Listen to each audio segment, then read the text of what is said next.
Rest assured, we're all going to be thinking. I'd like you to consider the word intentional. The Bible says to take every thought captive. In order to do that, there needs to be an intentionality. I'd also like you to consider the word exchange. How many of us have tried not to think negative thoughts about someone or a situation?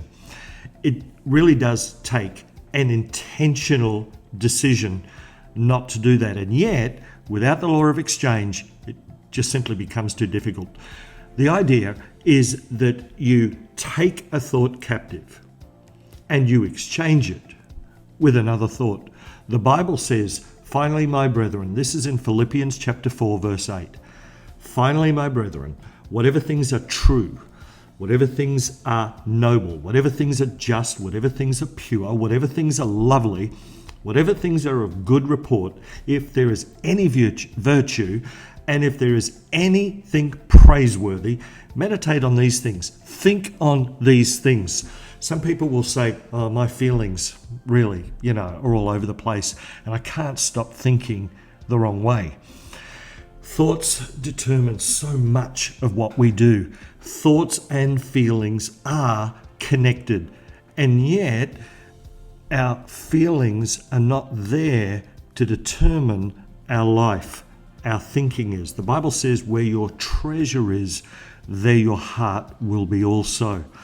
Sometimes we allow difficult situations, things that people say, to affect our feelings, affect our thought life. Friend, let me ask you, where is your treasure? Is it to have a mind that is full of peace, a mind that is full of clarity, a mind that is creative? Then, friend, you need to take every thought captive, replace each thought with a different type of thought life. You literally exchange that type of thinking with another kind of thinking. You just simply cannot say to yourself, I'm not going to think that way. It's like saying, you ever found somebody has, sung a song or said a word and you just can't get it out of your head. By telling ourselves we're not going to do something, the chances are we will. And so we have to exchange it. This is intentional. And for those who have their feelings determine their thought life, friend, I would suggest to you that you don't allow your feelings to determine your actions or your thought life, but your thought life to determine your feelings. So that we literally act ourselves into feeling rather than the feelings taking charge. This is called intentional thinking.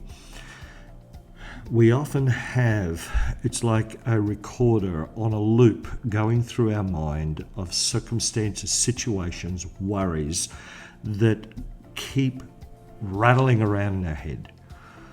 Number one, we have to be intentional about exchanging one kind of thinking for another. And to do that, the Bible gives us good advice. Brethren, whatever things are true, whatever things are noble, whatever things are just. In other words, think on good things. Exchange them and get victory in your thinking. Get victory in your life. Change the atmosphere in your home by the way you think. Somebody once said to think for a change. And I hope that this, for you, will translate into a good day today.